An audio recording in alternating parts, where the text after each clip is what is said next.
BodyBags, where horror lies. George here with you, aka VHS82 apostrophe. Week 545 here at BodyBags as April opens up random, and then all month long, it's back to Italy, guys. Man, it is nothing but Italian films all week, all month. For me personally, second weekend is 1973. Again, Italy. 2 random weeks after that, Italy, and some continuing some love for Bruno Mattei as we begin today with Hell of the Living Dead. And then at the end is oh gosh, oh yes, Sam's theme at the end of the month, which is Only Men Standing at the End. Just think, think Jaws, think The Thing, or whatever. So it's sort of what we're going for the theme at the end. Again, Italy. Decided to 4 Flies on Gray Velvet, I think. So anyway, so Italy. 545, week 545. Bruno Mattei. The only other person I think who ever reviewed this was Derek. And I've been holding this in my back pocket for a long time, waiting for the right moment. I think now is the right moment. And more than a review per se, although I will, I guess. This movie, part of my Blue Underground collection, which I think I'm only at like 22, but give me a couple more and I may do a series of Blue Underground. This is one of the more iconic cover arts from when I was a kid renting videotapes in the movie stores. This is one of those movies when it begins, the opening, just the opening title sequence, harkens back, man, to when I was a kid, man, bringing this home on VHS. I wasn't old enough to understand the ins and outs of Italian cinema, like the cream of the crop. What was the best? Was at the bottom of the bucket? And I was falling in love with Italian horror. And a lot of that, some of that was zombie films. Watched Cannibal Holocaust way too young. But this movie as a kid, this movie really intrigued me, maybe more than most of them, in the sense that it was an interesting premise where you have this factory, this plant, Hope, the Hope Center in Papua New Guinea, that there's a leak. As a result of the contaminating leak, the indigenous population, the natives, are becoming zombies, or as a result of the zombies due to the immediate contamination in the plant. There's a leak. There is a rat that gets inside of someone's hazmat suit and does some carnage, and then the contagion just spreads. Now you've got this SWAT team, and this is really fashioned after, more than anything, Romero's Dawn of the Dead. In fact, with Goblin on the soundtrack. Now, there's a 9-minute doc on this thing. Hell Rats of the Living Dead, interview with director Bruno Mattei. Now, he does mention that his buddy, I can't remember his name, but his buddy hooked him up with the Goblin music that's used. So, I always hear how he just ripped it off. At least according to him, wasn't really like that. But I know he wanted Goblin, pretty sure he wanted Goblin to do an original score for this. And it wasn't in the budget, man. They wanted too much money. And I'm not sure what that original score would have been like. I think he probably would have just told him, hey, basically do for me what you did for Romero and Dawn of the Dead, I would imagine. But who knows what that possibly could have been like. The effects are really, the makeup and the zombie effects are really limited by budget restraints. And of course, kind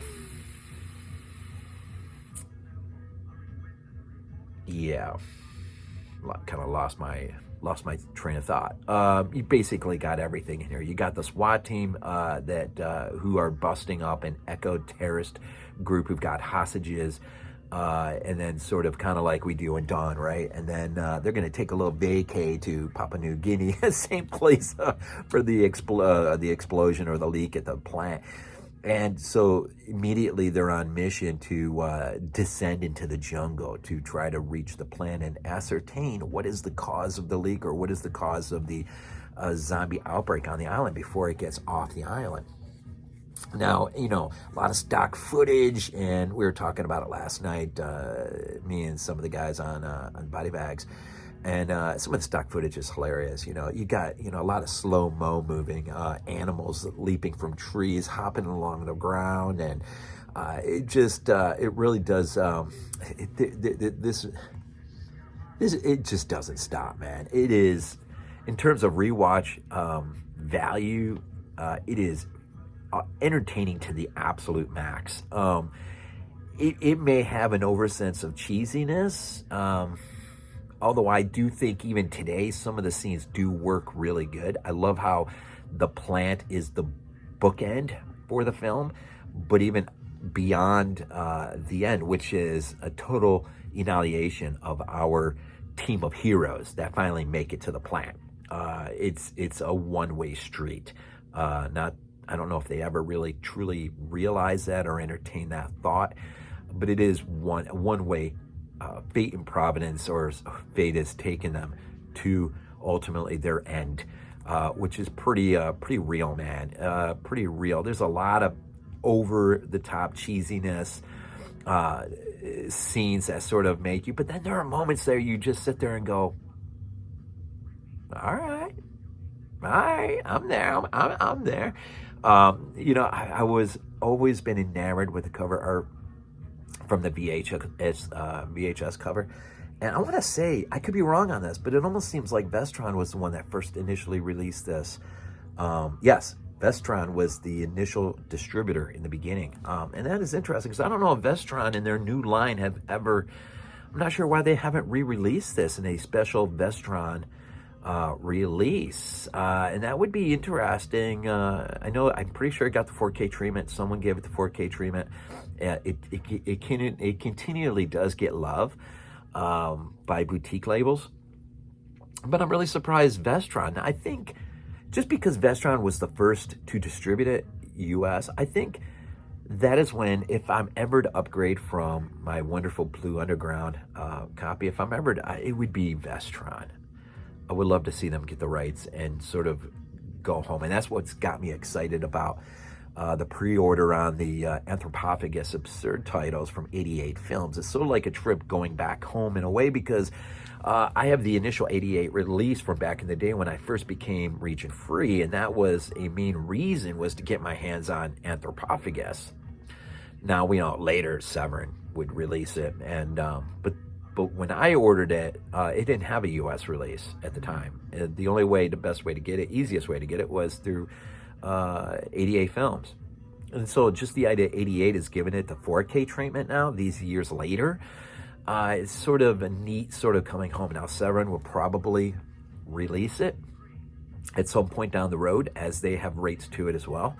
And you see that a lot, that kind of go back and forth.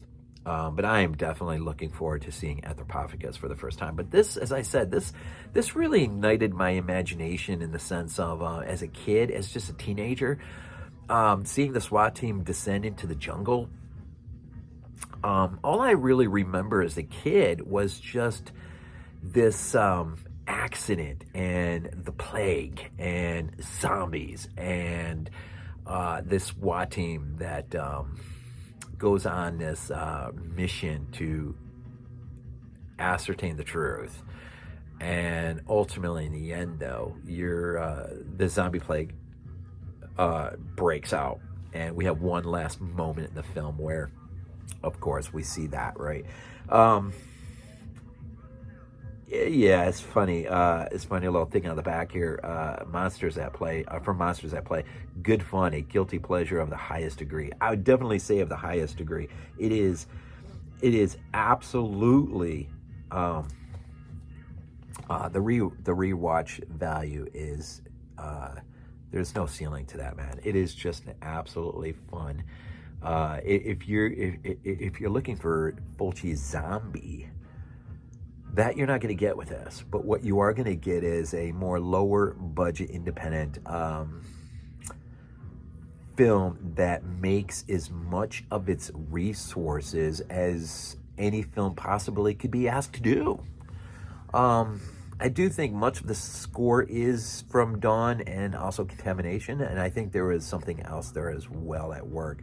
Also, I can't remember the name of the film, but this was also gained its inspiration from another film that was released early in the 70s, and I do remember seeing that Pink Floyd had initially scored the soundtrack. Their obscured, what would become Obscured by the Clouds, was initially a soundtrack to the motion picture, which this is also, it's not a zombie movie, but someone's descent into the jungle and run-ins with the tribe. But somehow there was an issue with, somehow there was a falling out between Pink Floyd and the producing company of the movie. And so Obscured by the Clouds became its own album, Obscured by the Clouds. And so they, I don't know, I think they sort of kind of went separate. Anyways, Bruno Mattei, man, he does know how to entertain. He's got a great track record of that. Yeah, just kind of, I think that's about it. I think that's about it for today. So Italy all month. We'll just start off with a nice little nostalgic blast from the past. And I'll just say this, you know, as a kid, as I was experiencing for the first time, thankfully, as a result of Fangoria as well, you know, telling me about things like this that were coming down the pike. Renting these movies, I was so fortunate. I had a video store that had a section of their shelving space dedicated just to Italian cinema. And so if it was released, if it was on VHS, it was going home with me, and I was ever so faithfully falling deeper and deeper and deeper into the world of Mattei and Fulci and Argento, and without really knowing the names. I mean, you know, I was learning, reading Fangoria and Gore Zone that came along. But there's no internet, there's no phones, iPhones, whatever. There's none of that junk. It's really about just getting your issue of Fangoria in the mail and reading through faithfully every single page, and just getting catching wind of some of the releases coming down the pike and what may be on VHS soon in your video store. That's how we lived back then. And so, you know, when I get my hands on something like this, man, and I think the thing is it set itself off so much from everything else around it. It just made it appealed to me in incredible ways. That is still with me, you know, 30 plus years later. It's still with me today. My love for it.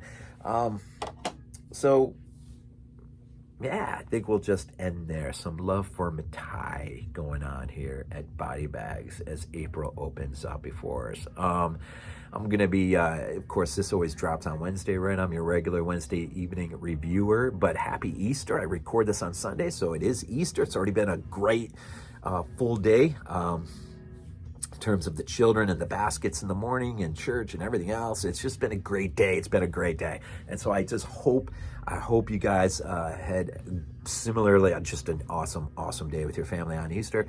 And for many of you, probably meant a big dinner. Not for me this year. We're getting ready because we're going to Florida, leaving tomorrow morning. That would be Monday morning or Monday afternoon for a week. Beach for a week. Like, I'm looking forward to that. So anyways, as always, man, from here at BodyBags, man, all the absolute best to each and every single one of you. Thank you for your support. Thank you for logging in every single day and week and month, and just supporting. Appreciate it. Thanks. As always, we end these things off with Go Bills. This is not a dream. Not a dream. We might be useful to you.